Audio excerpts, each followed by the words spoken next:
puluhan lebih ya, dan kemudian tetap bahwa sampai hari ini advokat memiliki satu payung hukum yang ada dalam Undang-Undang Nomor 18 Tahun 2003 ya tentang advokat.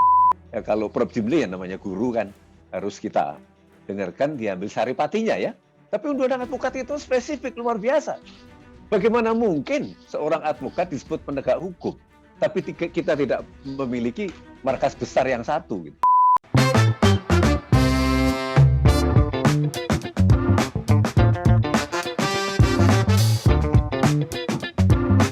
Di balik fakta ada cerita di balik sebuah fakta. Assalamualaikum warahmatullahi wabarakatuh. Salam sejahtera bagi kita semuanya, sehingga sampai dengan pada hari ini kita selalu diberikan rahmat dari Yang Kuasa, berkah dari Yang Kuasa, sehingga kita dapat melakukan kegiatan rutinitas kita untuk membedah demi kepentingan pencerahan bagi seluruh rakyat Indonesia, khususnya dalam bidang hukum ya, dalam podcast Bang Bob Hasan ya. Untuk kali ini, saudara-saudaraku sekalian, untuk mempersingkat waktu ya, saya juga akan mencoba mengangkat ya, bahwa di kekinian kita sering dan melihat ya, baik itu dari berita maupun baca berita maupun juga melihat di media mainstream ya, baik itu infotainment maupun juga berita-berita televisi penting. Ada salah satu pengacara senior ya, yaitu yang bernama Hotman Paris ya. Bapak Hotman Paris di sini sebagai lawyer, dan kita kenal juga di setiap tayangan YouTube yang kita saksikan juga termasuk di dalamnya, yaitu ada bisnisnya ya. Nah, kita ketahui bahwa Bang Hotman Paris itu berada dalam posisi sebagai advokat di dalam lingkup organisasi advokat yang namanya Pradi ya. Dan Pradinya itu juga dipimpin oleh Bang Oto Hasibuan ya. Nah, terakhir kami melihat ya secara sepintas juga, tidak terlalu memperdalam, karena memang bahasan kita tidak akan memperdalam material tentang keadaan Bang Hotman Paris, tetapi atas hasil keputusan Majelis Kode Etik Pradi bahwa Bang Hotman Paris telah melanggar kode etik, sehingga diberikan peringatan selama 3 bulan untuk tidak melakukan aktivitas atau mungkin mengatasnamakan sebagai advokat perwakilan Pradi ya. Dan dilalah keputusan Majelis Kode Etik itu setelah memiliki kekuatan hukum yang mengikat, Bang Hotman Paris berpindah kepada organisasi advokat yang lainnya. Ini adalah sebuah polemik yang kita akan jadikan pembahasan, dan juga tentunya ini mengacu kepada keadaan organisasi advokat yang sudah menjamur pada hari ini sampai 60-an lebih ya, dan kemudian tetap bahwa sampai hari ini advokat memiliki satu payung hukum yang ada dalam Undang-Undang Nomor 18 Tahun 2003 ya tentang advokat. Jadi polemik ini sesungguhnya penting sekali. Pertama kali untuk pada masyarakat di Indonesia mengetahui terlebih dahulu bahwa apa yang dimaksud dengan organisasi advokat. Ya, kalau advokatnya sudah mengerti, pengacara ya, suka membela kiri dan kanan dan sebagainya. Dan kemudian juga apa yang dimaksud dengan posisi ya, keberadaan advokat sebagaimana undang-undang. Jadi peran sertanya itu semua akan mengerti, masyarakat seluruhnya. Dan kemudian juga tentunya para rekan-rekan saya yang tercinta ya, yaitu para advokat di Republik Indonesia, di seluruh pelosok Republik Indonesia juga tentunya akan memahami dan jauh lebih memahami lagi ketika hari ini kita akan bahas atau berdiskusi ya. Dan hari ini langsung saja ya, saya ini mengundang ya, walaupun melalui Zoom karena memang dalam kondisi yang kesibukan masing-masing ya, kami kedatangan lewat dunia maya, itu lewat Zoom meeting pada hari ini, yaitu Bapak Dr. Suhardi Somo Mulyono, Sarjana Hukum, Magister Hukum ya. Assalamualaikum Pak Suhardi.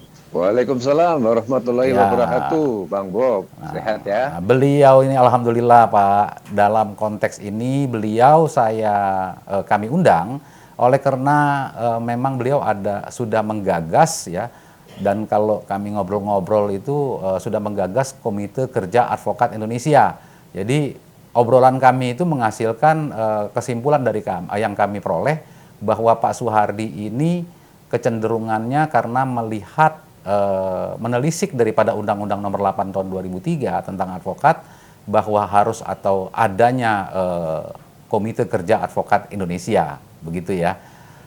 Juga di sini salah satu organisasi advokat yang ada di Indonesia yaitu Himpunan Advokat Pengacara Indonesia ya, yang ketua umumnya adalah Ibu Enita Adia Laksmita, Sarjana Hukum, Magister Hukum. Assalamualaikum Bu Enita. Iya, oke. Apa kabar Bu Enita? Apa kabar? Ya. Baik banget. Nah, mengapa saya mengundang Bu Enita ini? Oleh karena memang saat ini beliau sedang concern selaku Ketua Umum DPP Himpunan Advokat Pengacara Indonesia, di mana ternyata Himpunan Advokat Pengacara Indonesia atau HAPI ini juga salah satu yang membentuk ya daripada organisasi Pradi ya.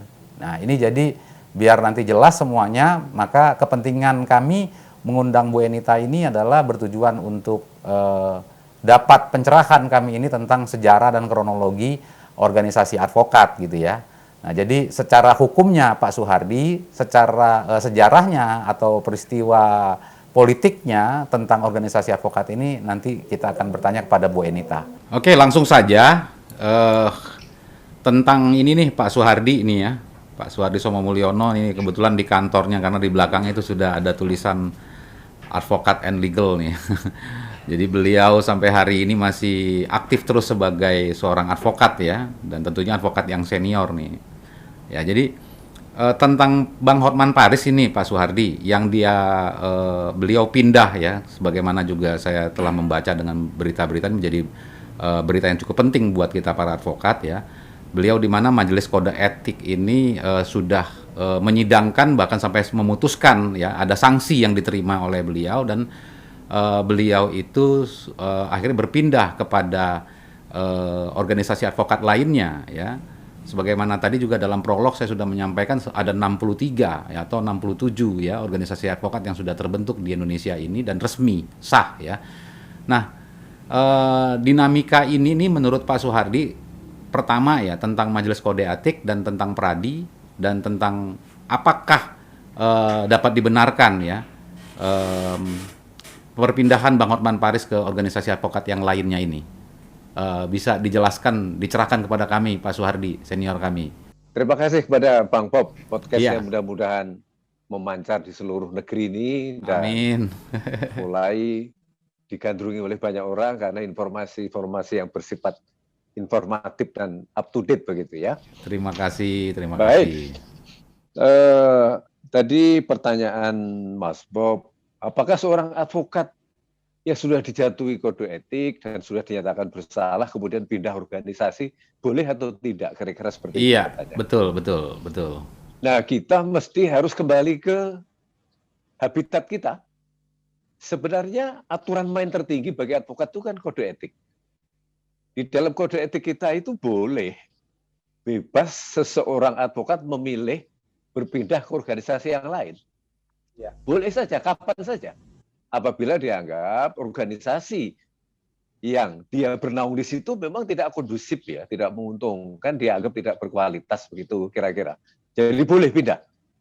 Jadi struktur filosofis undang-undang kode etik ya, kode etik advokat kita itu memang dibebaskan untuk memilih gitu. Benar-benar dibebaskan. Yang tidak bisa memilih itu kan soal peradilan sebenarnya. Peradilan kode etik ini yang harusnya mengadili itu kan organisasi advokat yang memiliki sifat-sifat daripada hukum publik. Jadi kalau si rekan kita, si Hotman Paris ya, Hotman Paris kemudian diadili oleh organisasi advokat yang belum memiliki fungsi semacam menyandang hukum publik yang nggak bisa dilaksanakan. Artinya putusan kode etik yang dijatuhkan oleh Pradi itu tidak memiliki nilai kepastian hukum dan mengikat. Itu. Oleh karena itu, tidak memiliki kepastian hukum yang mengikat, maka seseorang yang dijatuhi oleh organisasi advokat Meskipun itu dipecat sekalian, satu, dia masih bisa pindah organisasi lain. Yang kedua, dia tetap menjadi advokat. Tidak bisa secara serta-merta keadvokatannya itu hilang. Nggak bisa. Abang kita sendiri Mulia Lubis juga dipecat juga, yang tidak hilang advokatnya. Sama lah. Almarhum Astegab juga seperti itu kan. Diskorsing berapa tahun. Terus pindah ya? Jadi tidak bisa karena pindah ke organisasi advokat lain, begitu? Bukan. Pertama, putusan kode etiknya tidak memiliki kekuatan hukum mengikat bagi anggotanya. Oke. Itu nomor satu. Kemudian yang nomor dua, kebebasan memilih OA itu memang diperintahkan oleh kode etik kita. Oleh karena kode etik kita itu kan lahir tahun 2002, sebelum undang-undang lahir. Kita kan ini, undang-undang lahir tahun 2003. Kode etik kita lahir tahun 2002. Apakah masih berlaku itu tentang begini Pak Suwardi, itu yang tahun 2002 itu masih berlaku nggak sampai hari ini? Mengikat nggak sampai hari ini?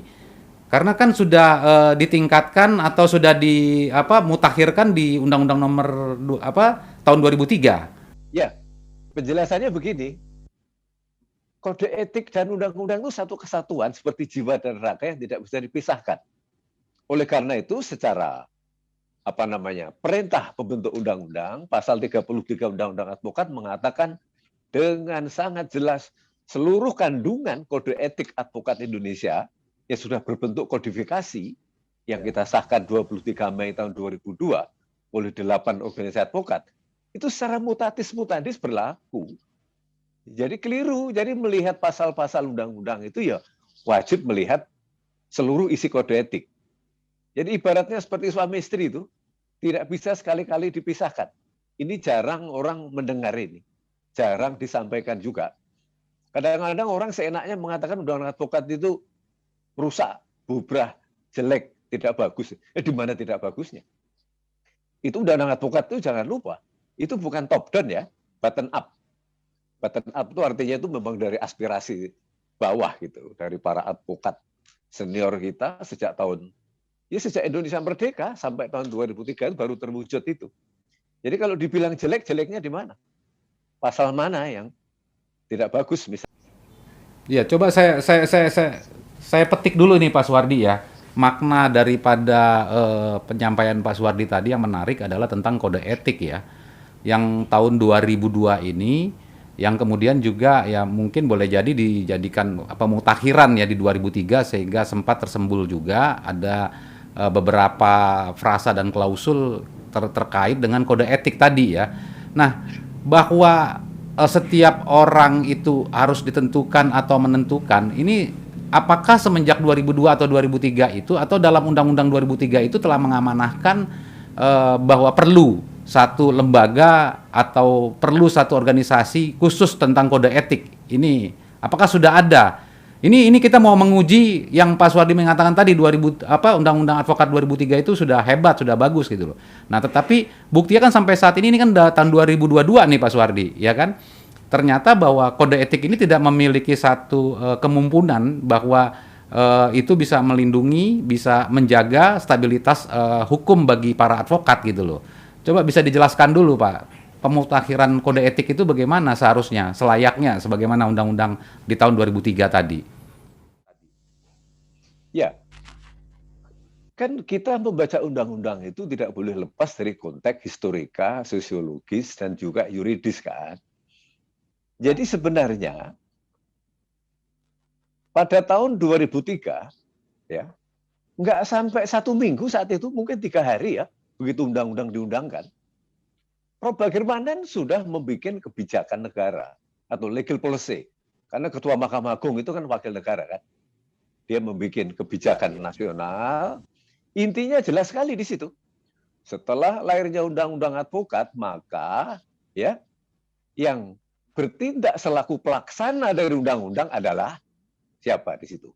Komite Kerja Advokat Indonesia. KKI itu organisasi advokat, pelaksana undang-undang advokat, bukan yang lain. OA yang lain itu anggotanya KKI. Jadi sebenarnya sangat gamblang. Persoalannya kenapa menjadi tidak gamblang? Yaitu ada yang menafsirkan salah gitu. Jadi bukan salah Ya undang. udah, kalau gitu kan berarti kita sudah jelas tuh amanahnya sudah jelas tuh ya dengan kebijakan dari Prof. Bagirmanan tadi ya. Eh, tetapi kan di 8 organisasi advokat yang tercantum di dalam Undang-Undang Advokat itu tidak ada nama Peradi gitu. Ya. Tidak ada nama Peradi. Sekarang yang menjadi titik pembahasan kita, Pak. Ya, bagaimana, Pak? Perintah undang-undang itu sudah sangat jelas gitu ya, sudah sangat jelas. Ya, Coba tolong pasal 22. Mm-mm. Tolong dibaca pasal 22 Kode Etik Advokat Indonesia. Jelas ya? Iya. Oke, kira-kira apa itu, Pak? Saya buka deh, Pak. Nah, begini. Jadi advokat dalam kaitannya dengan kepentingan negara, lembaga tinggi negara, bangsa dan negara, kira-kira seperti itu ya. Wajib diwakili oleh KKAI. Maksudnya KKAI itu memang rumah gadang, rumah bersama, seperti PBB begitu. Dan sudah terjadi itu. Itu organisasi advokat itu. Ya sama dengan kalau kita punya KNP, itu kan komite juga namanya. Komite Nasional Pemuda Indonesia itu organisasi juga. Iya, betul Pak. Tetapi kan itu kan tahun 2003, Pak. Kenapa sampai tahun 2022 ini tidak ada KKI, Pak? Itu loh, Pak. Ya karena pada saat KKI kepemimpinan pertama oleh Pak Sujono kan eksis. Ya. Eksis yang saya maksud dia dengan Mahkamah Agung bahkan tahun 2002 itu menyelenggarakan ujian pengacara praktek secara nasional ya, bahkan menghasilkan 2000 pengacara itu tahun 2002. Tahun 2002 ya. Ya, kemudian tahun 2003 setelah undang-undang lahir, KKI diperkenalkan di seluruh dunia, masih itu. Saya juga hadir, pimpinan organisasi advokat Amerika hadir, dari Jepang hadir, semua hadir. Kita itu memperkenalkan, ini loh KKI gitu. Kita sudah punya. Wadah kita tuh unik sekali. Karena anggotanya organisasi. Seperti PBB itu organisasinya negara gitu ya. KKI anggotanya bukan orang sekali lagi, tapi adalah organisasi. Lah terus kenapa kan ini kan persoalan Bang Hotman Paris ini kan terkait dengan Majelis Kode Etik Pradi ya. Dari 8 organisasi yang ada di dalam Undang-Undang Nomor 23 itu kan tidak ada nama Pradi itu Pak Suwardi. Ya. Nah, itu kok bisa tiba-tiba muncul Pradi di sini? Apakah Pradi itu berjelmaan seperti KKI atau bagaimana cita-citanya itu? Nah, ini pertanyaan yang sangat cerdas dari Bang Pop ini. Ini luar biasa itu pertanyaan itu. Jadi sebenarnya ini ketika KKI seolah-olah menjadi Pradi, pertanyaannya secara hukum. Hukum tata negara, hukum administrasi negara, ada tidak leveringnya, proses penyerahannya? Tidak ada. Proses penyerahan bagaimana penyerahan itu? dari KKI kepada Pradi ada nggak? Oh iya. Namanya. Iya. Levering. Iya, Tidak oke. Karena KKI itu sudah semacam lembaga negara gitu ya. Kemudian secara akrobatik displitsing peran fungsi peran sebagai pelaksana undang-undang advokat diganti Pradi. Itu dasar hukumnya memang tidak ada. Oleh karena begitu Pradi dilahirkan oleh 8 ketua umum dan 8 sekjen, kemudian HP di periode saya saat itu kan menyatakan membubarkan Pradi. Udah pecah di situ. Tahun berapa itu, Pak? Ya mungkin 3 tahun setelah Pradi lahir ya.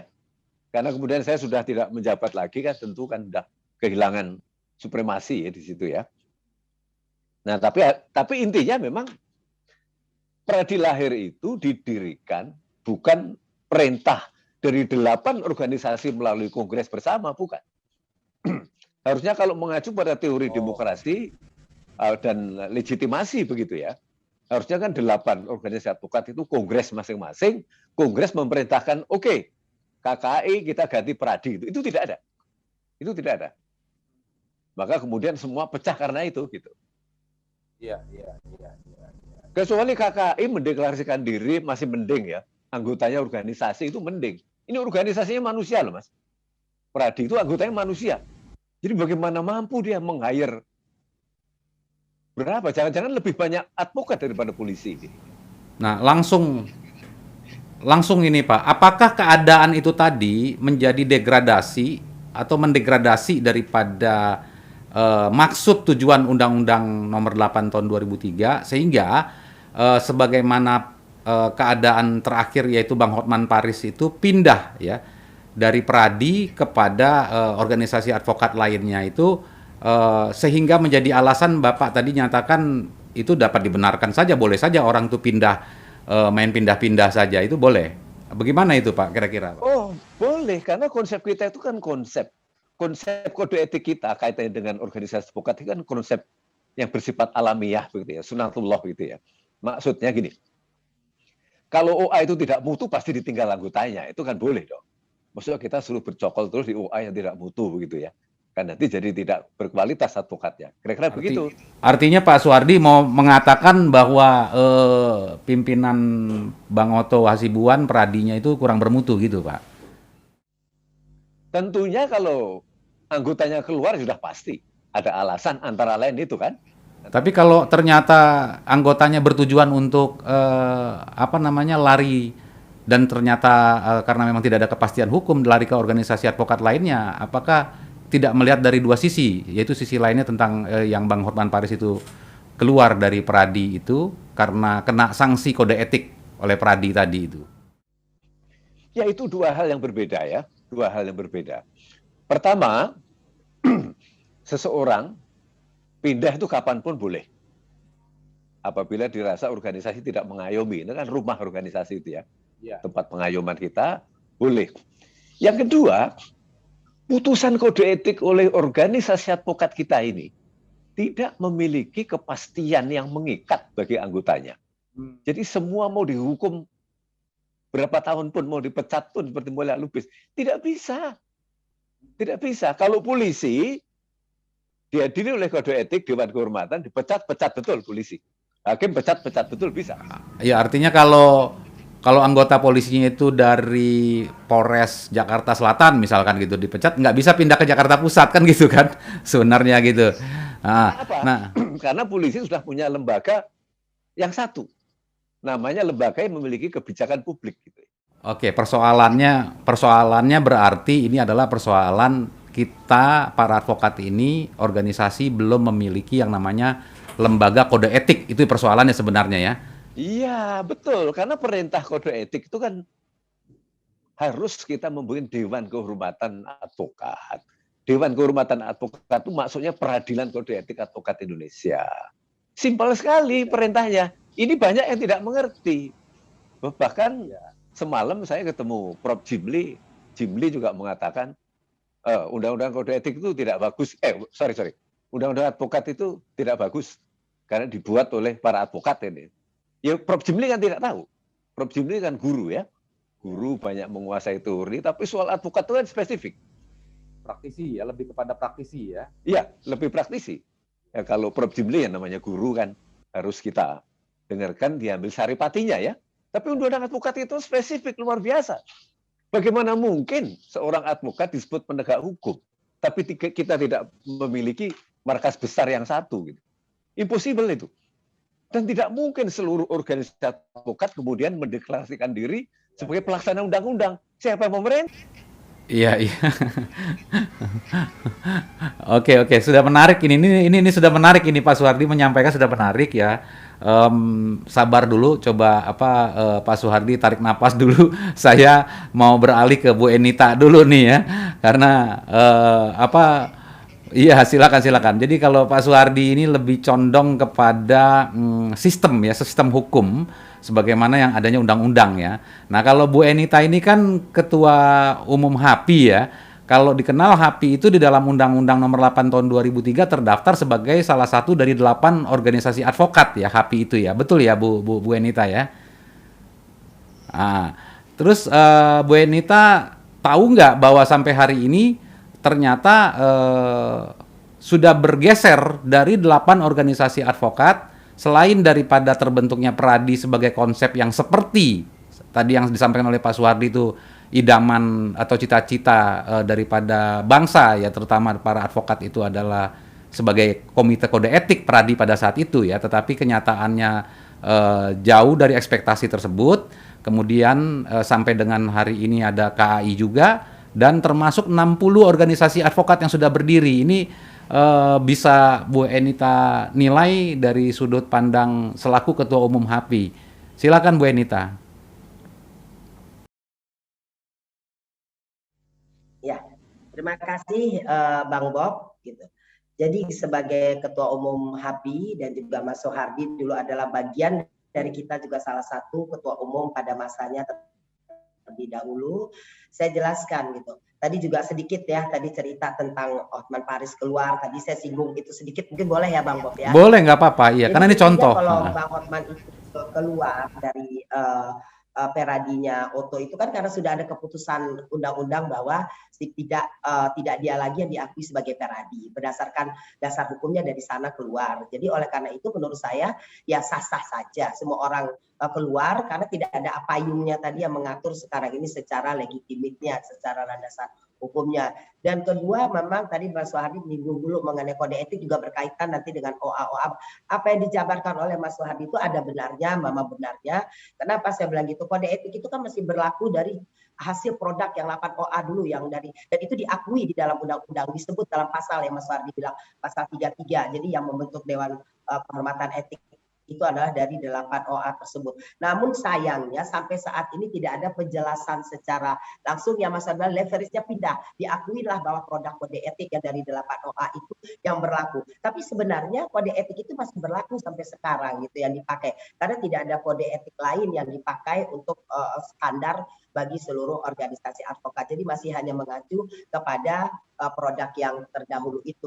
Dan memang kalau kita lihat Undang-Undang Advokat 2003 di situ mengakui secara ininya ini baterai ini close tadi sebentar. Nah, jadi diakui bahwa 8 organisasi advokat salah satunya HAPI Himpunan Advokat Pengacara Indonesia adalah yang ditugaskan bersama OA lain waktu itu untuk membentuk wadah tunggal. Saya kembali dulu melihatnya itu kenapa terjadi ada bermacam-macam OA sekarang. Karena perintah undang-undang itu tidak terwujud. Nah ini pertanyaan Babok saya jawab itu. Ya. Jadi perintah undang-undang itu tidak terwujudnya menjadi wadah tunggal, perintah 2003 Undang-Undang 18 tersebut, karena tadi Pak Soehardi sudah menyatakan tidak berkongres secara advokat, itu kan di pasal 33. Jadi oleh karena itu terjadilah keputusan MK saat terjadinya Peradi, KAI, ada pertikaian di situ pada saat itu, MK pun mengakui keluar 101 kalau nggak salah, waktu itu mengakui ada Peradi dan KAI. Kemudian keluar lagi dari MA, dari MA peraturan bahwa hanya Peradi saja. Kemudian keluar lagi di tahun 2014 atau 2015 bahwa semua pengadilan tinggi itu dibolehkan untuk mengadakan sumpah. Jadi yang penting itu seluruh advokat disumpah oleh pengadilan tinggi. Disinilah pokok pangkalnya OA itu menjamur semuanya berdiri karena diberlakukan adalah BAS. Karena itu memang di dalam undang-undang pun bahwa hak sumpah itu ada di pengadilan tinggi. Oleh karena itu pengadilan tinggi melaksanakan sumpah berbagai advokat yang dikeluarkan dari OA yang 8 ini sebenarnya awalnya. Peradi dan KAI dulu awalnya sementara waktu itu. Kemudian punya kesempatan karena tidak ada penekanan kepada Peradi KAI itu sebagai wadah yang mengayomi, berjamuranlah keluar OA baru. Dan sementara 8 OA yang sebelumnya itu tidak pernah membubarkan diri. Itu kan ya Mas Soehardi ya, walaupun mengikat diri kepada Peradi, tidak membubarkan diri. Jadi organisasi 8 itu tetap ada, Bang Bob. Nah oleh karena itu berjamuranlah organisasi advokat lainnya itu karena punya kesempatan. Nah kemudian pengadilan tinggi memang membuka luas kesempatan itu untuk BAS yang diberlakukan terhadap sidang di pengadilan tinggi. Itulah mulai bukan saya bilang apa carut marut ya, istilahnya tumpang tindihnya mulai terjadi keramaian orang berebut membuat OA baru karena payung hukumnya itu sudah tidak ada lagi yang merupakan landasan hukum bagi para advokat saat itu.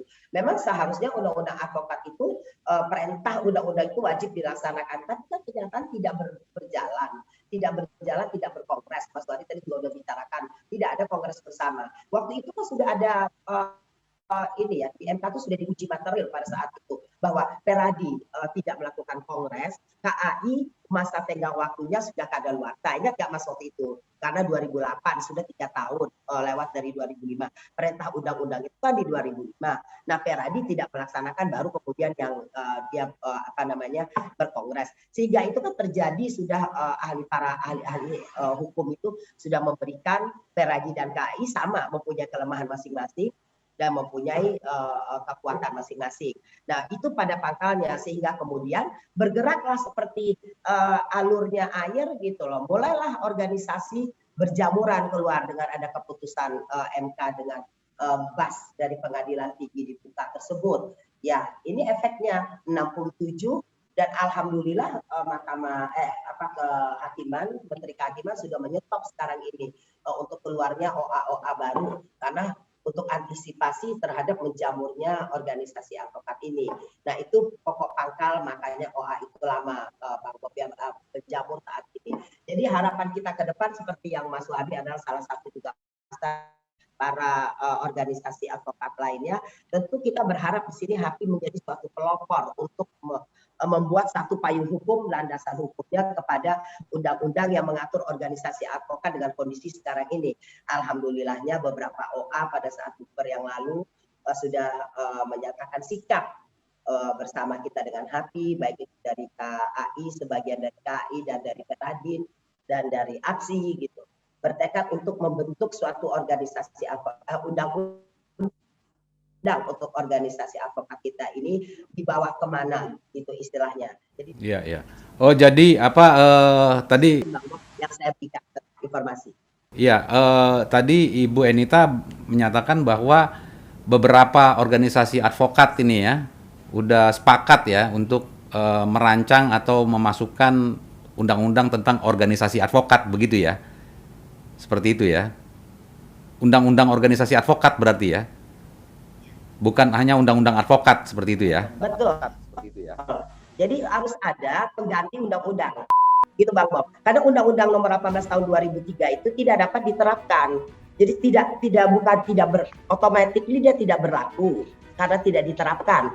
Sebenarnya masih berlaku perintah undang-undang, namun tidak diterapkan pada saat ini. Tidak ada namanya single bar. Yang ada kenyataannya multibar. Nah, oleh karena itu tentu pemerintah harus hadir di sini melihat situasi kondisi ini, terutama para advokat itu sendiri melalui organisasi advokat ini untuk menyelamatkan bagi undang-undang advokat ke depan.